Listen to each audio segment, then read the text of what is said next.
এবার কাশেম মাতবর উগান্ডাকে জুতা পেটা করতে গিয়ে উল্টো নিজেই জুতা পেটা খেয়ে ওখান থেকে পালিয়ে যাবে আগামী পর্বে।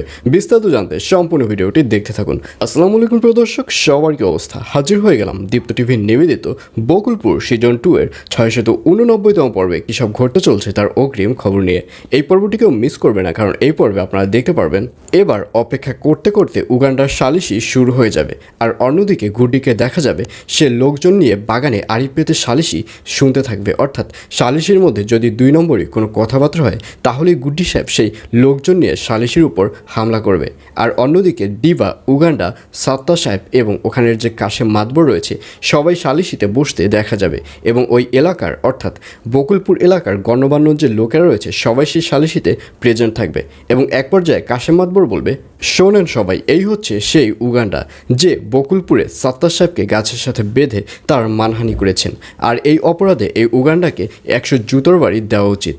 আর এই কথা শুনে দিবা আর চুপ করে থাকতে পারবে না। দিবা বলবে, দাঁড়ান কাশেম মাতবর, আমি যেহেতু বকুলপুরের চেয়ারম্যান সেহেতু আমারও অনেক কথা রয়েছে।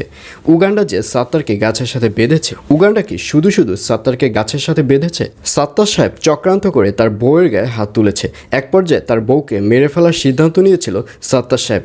আর এই ব্যাপারটি শোনার পর রাগে ক্ষোভে উগান্ডা সাত্তার সাহেবকে গাছের সাথে বেঁধেছে। আর আপনাদের যদি এই ব্যাপারটি বিশ্বাস না হয় তাহলে আপনারা আমাদের বাড়িতে চলুন। এখনও মুক্তামণিকে এই সাত্তার সাহেবের ভয় আমার বাড়িতে তাকে আটকে রেখেছি। সাত্তার সাহেবের ভয় এখন পর্যন্ত মুক্তামণিকে সাত্তার সাহেবের হাতে আমি তুলে দেইনি। আর এইসব কথা শুনে ওখানের যে গণ্যমান্য ব্যক্তিরা রয়েছে তারা ব্যাপারটি বুঝতে পারবে যে আসলেই সাত্তার সাহেবের দোষ রয়েছে। সাত্তার সাহেব তার বউকে মারার কারণে উগান্ডা সাত্তার সাহেবকে গাছের সাথে বেঁধে রেখেছিল।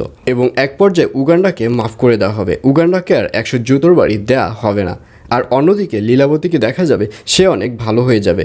সে আর নিগারদের বাড়িতে গিয়ে নিগারের গায়ে হাত তুলবে না, কারণ গত পর্বে আপনারা দেখতেই পেরেছেন খলিল রীতিমতো লীলাবতীকে ভয় দিয়েছে যে নেক্সট টাইম যদি নিগারের গায়ে হাত তোলা হয় তাহলে এই লীলাবতীর নামে জিডি করা হবে। আর এইসব ভয় লীলাবতীকে দেখা যাবে সে অনেক ভালো হয়ে যাবে। আর এছাড়াও থাকবে আরও আশ্চর্য সকল ঘটনা। সুতরাং সবাইকে বকুলপুর সিজন 2 এর আগামী পর্ব দেখার আমন্ত্রণ রইল।